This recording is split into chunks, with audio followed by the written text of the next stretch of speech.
Kuzwe yeye atupendaye sana katika jina la Yesu Kristo, ambalo limepita majina yote, lenye nguvu na uweza juu ya vyote. Ninakusalimu katika jina hili la Yesu Kristo wa Nazareti aliye hai. Ninakusalimu katika jina hili lenye kuponya, lenye kubariki. Ninakusalimu na kukaribisha kwenye meza hii njema kabisa yenye chakula ambacho kinakuza roho, kinatujenga, kinatubariki rohoni hata mwilini. Ni neno lenye uzima, ni maandiko matakatifu. Bwana Yesu akubariki sana. Pole kwa maumivu, changamoto mbalimbali, hali zozote zile ambazo pengine umepitia. Bwana Yesu akupe kufarijiwa, Bwana Yesu akupe kutulia mbele zake. Amani ya Bwana Yesu ikae nawe milele. Amen. Baba yangu wa mbinguni, Mungu mwenye nguvu, kwa jina la Yesu wa Nazareti mtakatifu na kuomba, tufundishe tena, tufunulie tena kwa roho wako maandiko haya matakatifu, tuelewe, tufahamu. Naomba ufunuo kwa roho wako mtakatifu na nguvu zako, mwenye nguvu, katika jina la Yesu. Ninaomba nilete na kutufundisha, tupate kuelewa, tupate kutambua yale mapenzi yako hasa. Katika jina la Yesu ninapangua mipango yote ya adui ya kuondoa usikivu na utulivu katika kusikia na katika kuelewa. Ninaomba uweza wako Roho Mtakatifu uwezeshe kila mmoja wetu tupate kuelewa. Baba, ninaomba rehema, tusamee kabisa na kututakasa. Baba, ninaomba rehema, tusamee mimi na wasikilizaji wote. Ninatubu mbele zako, mimi na wote wasikiao sasa na siku zijazo. Ninaomba rehema, Mungu wa rehema, ukatusamee Bwana, ukatutakase katika damu yako Yesu wa Nazareti. Ninaomba toba na rehema kwa ajili ya kila mmoja. Bwana Yesu, tuhurumie, tufadhili, tutakase kwa damu yako inayonena mema, kwa damu yako inayotakasa, kwa uweza wako na kwa nguvu zako. Mungu wangu, mfalme wangu, katika jina la Yesu lipitalo yote, tuhurumie, tusamee, yakafutwe yote tuliyokosea, tuliyokutenda mabaya. Baba, ninaomba turehemu, tusamee. Baba, ninaomba tuhurumie kwa rehema zako nyingi. Bwana Yesu, ni katika jina lako. Amen, amen, amen. Damu Yesu niile kutuosha, niile kutakasa. Bwana Yesu wa huruma niile kuturumia kwa huruma zake nyingi na kutupa neema tena. Haleluya. Karibu sana, tuendelee kuona matokeo mabaya ambayo yanapatikana baada ya mtu anayekataa kuongozwa na Roho Mtakatifu. Tumejifunza masomo yaliyopita kwenye YouTube, ukifuatilia hapo, ni juu ya umuhimu wa kuongozwa na Roho Mtakatifu na kujazwa na Roho Mtakatifu. Sasa kama mtu haongozwi na Roho Mtakatifu, kuna madhara mengi, kuna hatari nyingi, kuna hasara nyingi, kuna matokeo mengi mabaya ambayo Biblia imeeleza sana kwa upana zaidi. Imeeleza kwa upana sana matokeo mabaya yanayotokana. Sasa naomba tuanzie kusoma kwenye Warumi, baadaye tutasoma kwenye maandiko mengine pia. Ngoja tuanzie na hii Warumi. Inatufafanulia vizuri sana kwa upana. Warumi sura ya kwanza, naanzia mstari wa 28. Hapa tunaona madhara, tunaona namna ambavyo nini kinatokea watu wanaokataa kuongozwa na Roho Mtakatifu. Warumi 1, ninaanzia 28 mpaka 32. Anasema hivi: na kama walivyokataa kuwa na Mungu katika fahamu zao, Mungu aliwaacha wafuate akili zao zisizofaa, wayafanye yasiyowapasa. Wamejawa na udhalimu na kila namna ya uovu na tamaa na ubaya. Wamejawa na husuda na uwaji na fitina na hadaa, watu wa nia mbaya, wenye kusengenya, wenye kusingizia, wenye kumchukia Mungu, wenye jeuri, wenye kutakabari, wenye majivuno, wenye kutunga mabaya, wasiowatii wazazi wao, wasio na ufahamu, wenye kuvunja maagano, wasiopenda jamaa zao, wasio na rehema, ambao wakijua sana hukumu ya haki ya Mungu, ya kwamba wayatendao hayo wamestahili mauti, wametenda hayo, wala si hivyo tu, bali wanakubaliana na hao wayatendao. Amen. Bwana Yesu asifiwe. Kwa hakika umesikia vizuri, umeona vizuri, mambo mengi sana mabaya. Biblia inasema walivyokataa kwenye ufahamu au kwenye mioyo, walivyokataa katika mioyo yao kuwa na Mungu katika fahamu zao, walivyokataa. Hili ni kundi au ni aina ya watu wanaoelezwa ambao baada ya kukataa maongozi ya Roho Mtakatifu, baada ya kujiongoza wenyewe, baada ya kuzisikiliza akili zao na fahamu zao wenyewe katika mioyo yao, nini kilitokea? Nini kiliendelea? Anasema Mungu aliwaacha wafuate akili zao zisizofaa. Akili zao tukikataa kuongozwa na Roho Mtakatifu, akili zetu zinaambiwa hazifai, tunaitwa ni wapumbavu, ni wajinga, yani tunaitwa ni vipofu. Yesu anasema ni vipofu. Ni vipofu. Na anasema kipofu akimwongoza kipofu atatumbukia shimoni wote.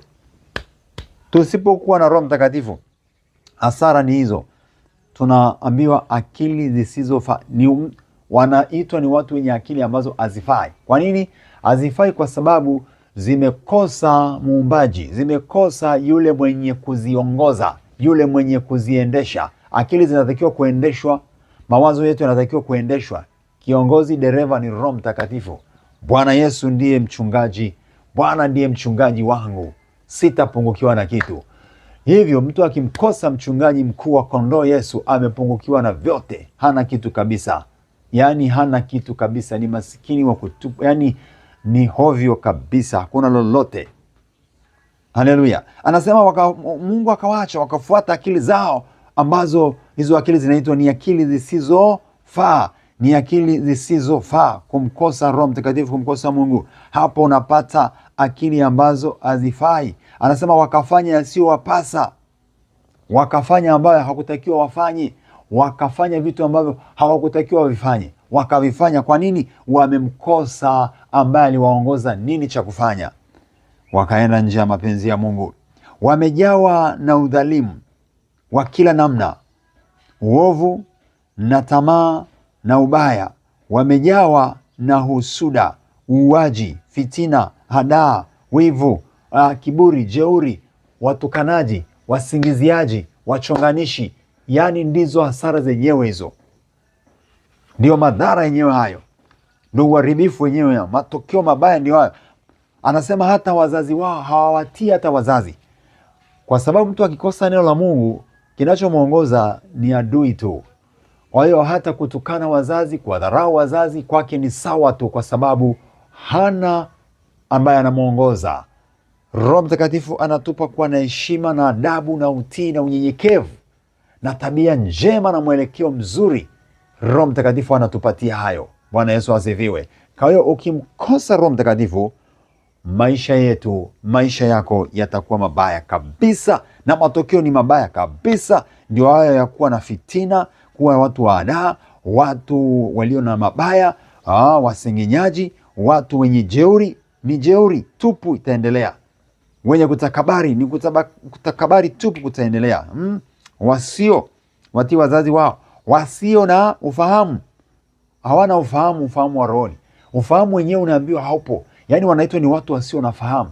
Hayo ndio matokeo mabaya. Fahamu zinaondoka. Zile fahamu Mungu aliziumba haziwezi kukaa kwa mtu ambaye amemkataa Yesu, amemkataa Roho Mtakatifu. Haziwezi kukaa zile fahamu za kweli, zinakaa fahamu za uongo. Shetani analeta vya kwake, kwa sababu huyu mtu amekataa kuongozwa na Roho Mtakatifu. Ni hatari sana. Ndio haya hapa yanatokea. Anasema Mungu aliwaacha walipomkataa Mungu. Mungu naye aliwaacha.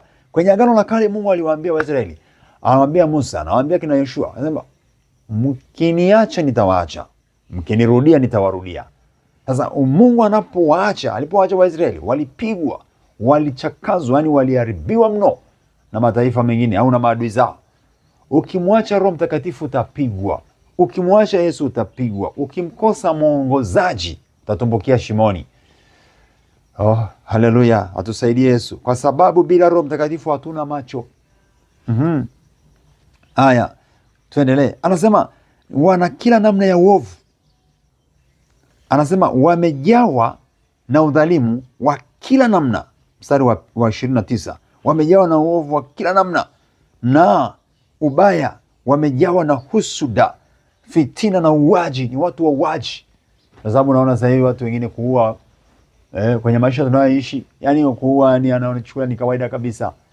Kwa nini? Hana Roho Mtakatifu, hana Yesu ndani yake, hana Mungu ndani yake, hana ufahamu wa kiroho wa kimungu, hana ufunuo wa kimungu juu ya maongozi aliyopewa, juu ya kazi anayo, juu ya nafasi aliyo nayo, juu ya maisha aliyo nayo.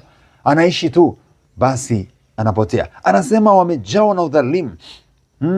Ni watu wasiopenda hata jamaa zao, hawana urafiki na ndugu, hawana upendo na ndugu zao. Ukikataa Roho Mtakatifu, yaani ni chuki, ni wasama, ni vurugu, hakuna upendo ndani. Ni mtu anakuwa kama mnyama, kama mnyama. Huwezi kuniambia mtu ana Roho Mtakatifu alafu anamchinja mwenzi yake shingo, alafu anaruhusu watu wanaua wenzao, anaruhusu tu watu wafanye, au anatoa mamlaka tu vyovyote vile kwa wanadamu kama vile wanyama. Huwezi kumpenda. Watu wanapenda wanyama kuliko wanadamu sasa hivi. Yaani unampenda mnyama kuliko kumpenda mtu. Wanyama wanapewa nafasi na heshima kuliko wanadamu. Ni kweli, ni sahihi kweli. Mungu alimpa mwanadamu heshima kubwa, na Mungu akamwambia mwanadamu, wewe ndio mtawala wa vyote, vyote viko chini yako. Leo hii wanyama wanapewa nafasi ya kumtawala mwanadamu kweli. Mwanadamu anakosa heshima, mnyama anapewa nafasi. Hiyo ni kupotea. Ndio sababu ni kule kumkosa Roho Mtakatifu, kumkosa Yesu. Ndio sababu haya yanafanyika, ni kwa sababu ya kukosa Roho Mtakatifu ndani. Roho Mtakatifu akiwepo, hayo hayawezi kutokea. Mtu hawezi kufanya, utatetemeka. Yaani kumdhulumu mtu tu, hata kumdhulumu shilingi 500, unatetemeka. Ukiwa unaongozwa na Roho Mtakatifu, huwezi kufanya, unatetemeka. Unasikia kuhukumiwa ndani, kajambo kadogo tu, licha ya mpaka kufikia kumtesa mtu, kumnyang'anya mtu haki kwa sababu ya wanyama, kwa sababu ya chochote, kuua kabisa, wengine kufunga, kutenda mabaya. Ndio anachokisema hapa, wamejawa na udhalimu na kila ubaya, wauaji. Ni watu wauaji. Ukimkosa Roho Mtakatifu, unajawa na chuki, unajawa na mawazo mabaya, utaua. Unaweza ukaua kiroho, unaweza ukaua kimwili kabisa. Unaweza tukafanya yote kwa sababu huna kiongozi. Wewe ni kama mtu huyo, anakuwa ni kama kipofu. Huyo mtu anakuwa ni sawa na kipofu. Ni kipofu.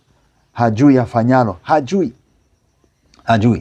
Anasema ambao wakijua sana hukumu ya haki ya Mungu, ya kwamba wayatendao hayo wamestahili mauti.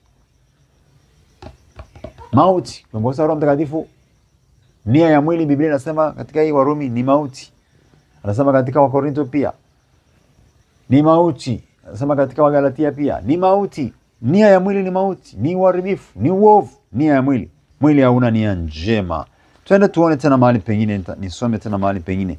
Walipokataa kuwa na Mungu katika fahamu zao, Mungu aliwaacha, wakafuata akili zao, wakafuata njia zao, wakapotea, wakaingia gizani, wakaangamia. Mithali 16,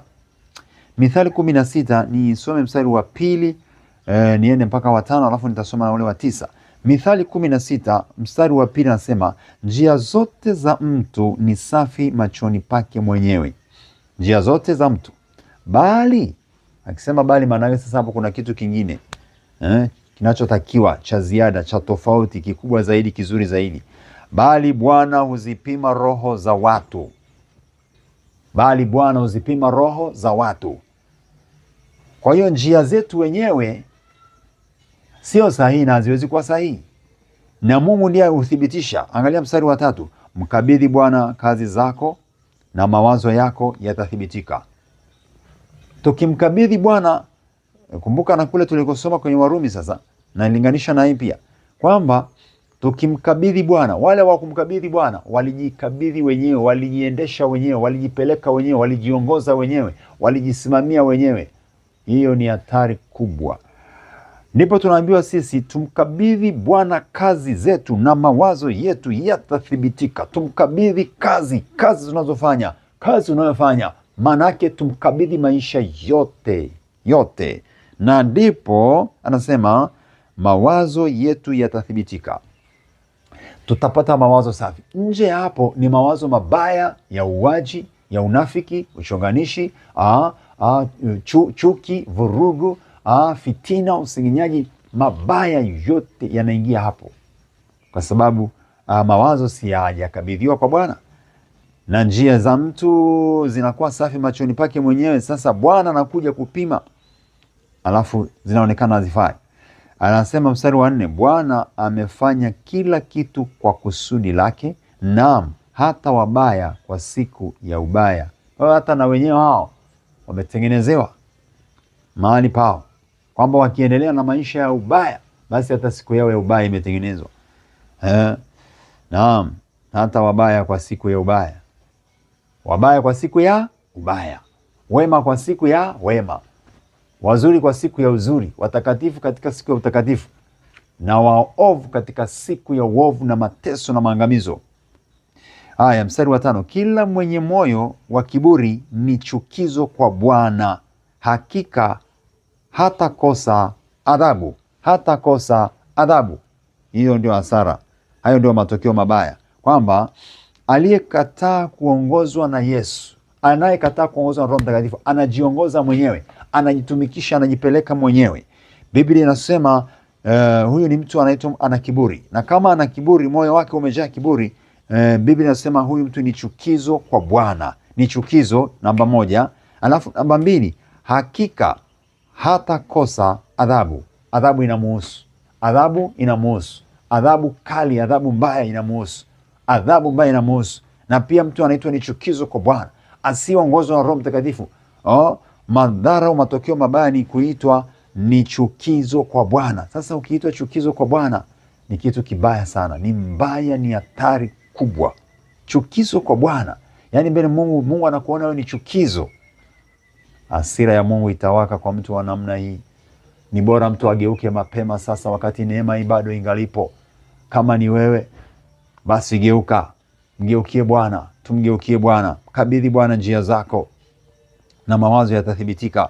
Tumkabidhi Bwana njia, tumkabidhi njia. Sambamba na hii, inafanana na hii, tuone Zaburi hapa kwenye Zaburi ya 30 na Zaburi ya 37 pia. Hebu tuone, kuna kitu kinafanana hapo sana.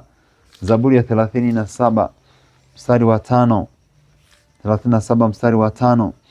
Hebu tuende tuone anasemaje.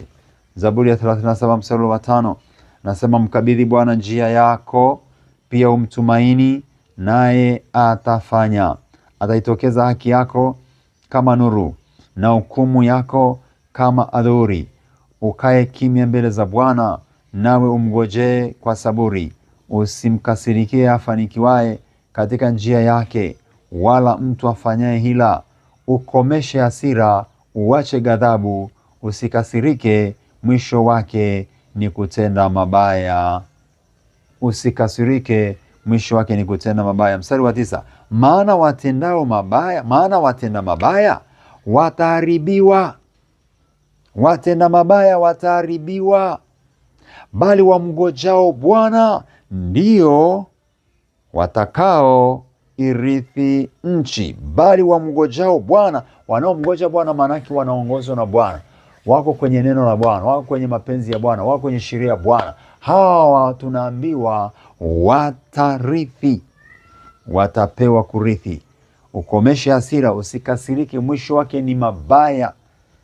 Mwenye hasira, maana yake hasira ndo zinamuongoza, sio Roho Mtakatifu. Anaongozwa na hasira, ametawaliwa na hasira. Sasa usikubali hasira zikutawale, ongozwa na Roho Mtakatifu. Mkabidhi Bwana njia yako, pia mtumaini naye atafanya. Mkabidhi Bwana njia zako, usijiongoze mwenyewe. Ukimkabidhi Bwana, Bwana atafanya. Kwa hiyo kinyume cha hapo ni kwamba kitatokea ni hasira, kwa sababu utaona mafanikio hakuna, kama vile ambavyo Kaini katika utoaji sadaka hakuongozwa na Roho Mtakatifu, alijipangia mwenyewe. Lakini mwenzake Abil, yeye aliyokubali kuongozwa na maandiko, au niseme aliongozwa na dhamira safi ya kimungu ndani, akatoa alichopenda Mungu. Huyu mwenzake akatoa ambacho ndicho moyo wake ulipenda, yani alijichagulia. si vile ambavyo Mungu alikuwa amejichagulia, kwa sababu Mungu anataka vitu vilivyo vinono, ndivyo anavyosema kwenye Biblia. Kwa hiyo akapeleka vitu vilivyo dhaifu. Tayari hasira iliwaka, akafanya na uwachi. Kwa nini? Alikataa kuongozwa na mapenzi ya Mungu au na sheria ya Bwana. Tafuta sheria ya Bwana, njia ya Bwana, mapenzi ya Bwana, tenda mapenzi yake, fanya mapenzi yake. Umkabidhi Bwana njia yako, ataitokeza haki yako. Bwana atafanya. Anasema atendaye mabaya, watenda mabaya wataharibiwa. Watenda mabaya wataharibiwa, bali wamngojao Bwana ndio watakaorithi. Mngoje Bwana na urithi utaupata. Mngoje tu Bwana, urithi utaupata. Utarithi kwa jina la Yesu. Tutarithi, ushindi upo. Naam, kabisa kwa jina la Yesu. Angalia mstari wa 23 tena.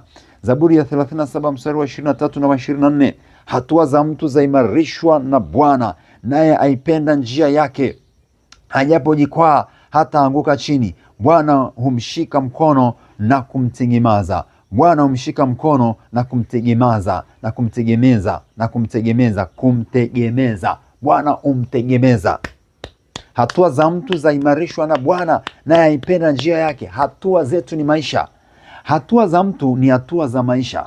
Maisha ni hatua. Hatua zinaungana na maisha. Hatua zinaungana na maisha ya mtu. Hatua za mtu anazotembea ndio maisha yenyewe, ndio maisha. Hatua za maisha, hatua za mtu tunapotembea, Bwana anazilinda hata hatua zetu. Sasa kama tumemkabidhi njia, kama hatukumkabidhi hizo hatua, nani anazilinda? Hizo hatua zinaenda kubaya. Ndio ile tulisoma jana, anasema miguu yao ukimbilia mabaya, kumwaga damu. Wako watu ambao miguu yao ni kukimbilia kumwaga damu, ni kukimbilia uovu, mabaya tu siku zote. Anasema hatua za mtu zaimarishwa na Bwana, naye aipenda njia yake. Yaani Mungu anapenda zile njia tulizochagulia kwamba ni zile za kwake. Tunaenda kwenye maandiko matakatifu, tunatembea kwenye maandiko matakatifu. Maisha yetu wapendwa, yawe ni maandiko matakatifu. Usiishi nje ya maandiko matakatifu. Ishi Biblia. Ishi ndani ya Biblia. Ukristo wetu uko ndani ya Biblia. Yaani maandiko matakatifu yanatuongoza, yanatuambia, yanatuelekeza kitu pasacho. Haleluya sana, haleluya. Hajapojikwaa hata anguka. Yaani anayeongozwa na Bwana na Roho Mtakatifu, hata akijikwaa hawezi kuanguka. Bwana humshika mkono na kumtegemeza. Tunategemezwa, tunalindwa, tunazuiliwa, tunasaidiwa na Bwana, tunalindwa na Bwana. Hizi ndizo faida na baraka za mtu anayeongozwa na Roho Mtakatifu. Lakini hapo hapo anatuonyesha hasara na matokeo mabaya yatakayotokea kwa mtu anapokuwa haongozwi na Roho Mtakatifu. Ndipo anasema katika Zaburi ya 37 mstari wa 9, maana watenda mabaya wataharibiwa, bali wamngojao Bwana ndio watakao rithi, watakao miliki, watakao tawala. Wana ushindi, wana maisha ya mashangilio, wamngojao Bwana, wamngojao Bwana. Zaburi ya 121 mstari wa 3. Zaburi ya 121 mstari wa 3. Asiuache mguu wako usogezwe, asisinzia kulindaye. Naam, hatasinzia wala hatalala usingizi, yeye aliye mlinzi wa Israeli. Mstari ule wa 7. Bwana atakulinda na mabaya yote, atakulinda nafsi yako. Hizo ni faida na baraka, kwamba Bwana atakulinda. Sasa kinyume cha hapa ni kwamba kama haulindwi na Yesu, kama haulindwi na Bwana, kama si Roho Mtakatifu, lazima mabaya yaliyotamkwa yatakupata. Anasema mabaya yatawapata, mabaya yatawapata. Jana tunasoma Yesu anasema wale waliokataa kuongozwa, kutawaliwa na mimi, waleteni mwachinje mbele yangu. Wachinjwe ni kuchinjwa, ni kuchinjwa. Manake ni jehanamu ya moto, ni kuingizwa kwenye mateso ya milele. Basi tukubali kuongozwa na Bwana njia zetu zote, maisha yetu yote, kwa kuwa yeye ndiye awezaye kutufikisha panakotakiwa kufika. Tusipoongozwa na Roho Mtakatifu, basi kwenye Warumi imetueleza vizuri sana kwa upana kwamba matokeo yake ni husuda, ni ulevi, ni uchonganishi, ni masengenyo, ni matukano, ni kiburi, ni jeuri, ni kuwachukia wazazi, ni kutokuwa na utii, ni kutokuwa na upendo. Hakuna upendo kwa ndugu, ni kuchukiana, ni kuzozana, ni malumbano, ni watu ambao hawaongozwi na Roho Mtakatifu, na matokeo ndio hayo mabaya ambayo yatatokea. Kubali sana kuongozwa na Roho Mtakatifu, na simama imara na tembea kwenye mapenzi ya Bwana Yesu siku zote. Amina. Na tuombe sasa. Baba wa mbingu na nchi, Mungu mwenye nguvu sana na utukufu mwingi, asante kwa ajili ya neno lako lenye uzima. Ninaomba likajaze moyo wa huyu mtu, likanijaze, likatujaze sote, tuendelee kutembea kwenye mapenzi yako. Tukutafute wewe, wewe Mungu ambaye msaada wetu katika wewe, na ambaye huachi mguu wetu kasogezwa, huachi maisha yetu yakaribiwa. Lakini Bwana, wale waliokataa, umeonyesha balaa na maangamizo yatakayowapata. Tuokoe, tuepushe na hayo, na wenzetu walioingia katika hayo, naomba waponye, wavute, wasiangamie, wasipotee. Kwa damu ya Yesu ninaomba wavute kwa mkono wako, ninaomba wavute kwa uweza wako, ninaomba wavute kwa fadhili zako, ninaomba wavute kwa rehema na neema. Mungu wa rehema na neema, Baba wa utukufu na nguvu, kwa jina la Yesu wa Nazareti aliye hai, ninaomba fadhili zako na rehema zako, Mungu utupae uzima na nguvu, na Baba wa milele, katika jina la Yesu Kristo. Asante kwa uaminifu wako na kwa wema wako. Asante kwa ajili ya pendo lako, Mungu mwenye pendo kuu. Utukufu wote ni wako, Bwana wa mabwana. Ninaomba sasa, gusa moyo wa huyu baba, mama, kaka, dada, kijana huyu.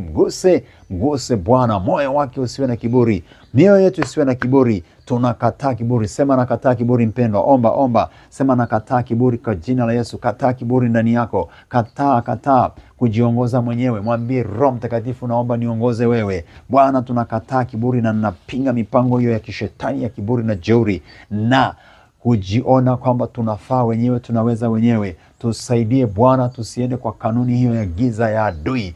Bwana, tusaidie tuende kwa kanuni ya kibingu, tufuate mapenzi yako tu. Ninaomba katika jina la Yesu Kristo wa Nazareti aliye hai. Ninaomba Bwana, tukaguswe, tukaongozwe, tukawezeshwe katika Roho Mtakatifu wako, katika jina la Yesu. Ninaomba Baba, katika jina la Yesu. Ninaomba Baba, katika jina la Yesu. Ninaomba kusa akili na mioyo yetu, isafike, itakasike, iongozwe katika mapenzi ya Baba. Tutembee katika njia yako daima milele, kwa jina la Yesu na kwa damu ya Yesu, kwa jina la Yesu na kwa damu ya Yesu. Na vuruga mipango yote ya ufalme wa adui, na ikemea kwa jina la Yesu, iharibike na kutoweka. Bwana, tujaze neema yako, amani, furaha, upendano ukae ndani yetu. Roho wa neema tujaze, tuongozwe na Roho Mtakatifu, tusijiongoze wenyewe. Baba, njia zetu zote chukua. Naomba utupe kwenda kwenye njia zako, njia ya Bwana. Ongozwa mpendo kwenye njia ya Bwana.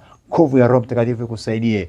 Tafuta njia ya Bwana, tembea kwenye njia ya Roho Mtakatifu, tembea kwenye njia ya Mungu mwenyewe, tembea kwenye njia njema ya Bwana mwenyewe, katika jina la Yesu. Nguvu ya Roho Mtakatifu ikuvute. Tafuta njia ya Yesu, yani tembea kwenye maagizo ya Bwana Yesu, maagizo ya Roho Mtakatifu. Sikiliza moyoni, Roho Mtakatifu anasema nini, sauti gani nakwambia. Ile sauti inayokuelekeza njia njema, njia ya Bwana, isikie, ifuate. Ile sauti inayokupa maagizo, basi tii hiyo, fuata hiyo, katika jina la Yesu. Vutwa, ponywa nafsi yako, ponywa mwili wako, magonjwa yaondoke, madhaifu yakuondoke, tabu ziondoke, kila namna ya uharibifu ikuachie, na damu Yesu ikupe kupona kabisa, ikupe kuwa na uzima tele na afya njema. Sasa nuru ikuangaze, nuru itokaye juu, uweza wa Bwana, fadhili za Bwana, katika jina la Yesu na kwa damu ya Yesu. Pokea kushinda na zaidi ya kushinda. Amina. Mungu akubariki sana. Karibu. Endelea kukaribia. Karibu uendelee kutuombea pia kwa ajili ya huduma ya kwenda uinjilisti wa vijiji kwa vijiji. Mijini pia tutaenda, lakini sasa kwa sehemu kubwa tunaenda vijijini. Karibu tuombee, karibu shiriki nasi. Na kama kuna eneo pia unaliona lina uhitaji sana wa kupeleka uinjilisti, basi tuwasiliane. Namba ziko hapo kwenye simu, ambazo pia unaweza ukashiriki kwa kuchangia, kwa kutoa sadaka yako kupeleka hiyo injili. Lakini kuwasiliana na sisi ni namba hizo, unaweza ukapiga namba hizo. Karibu sana. Na namba hizo ni 0787 62 75 91. Hiyo ni Airtel 0787 62 75 91. Vodacom ni 0762 282 439. Vodacom hiyo ni 0762 282 439. Karibu sana na baraka za Bwana ziwe nawe, amani ya Yesu itembee nawe, viko uwezo. Endelea kumsikia Roho Mtakatifu, usiingie kwenye maangamizo. Bila Roho Mtakatifu ni maangamizo, ni kupotea. Bwana akujaze neema na baraka. Amen, amen. Haleluya.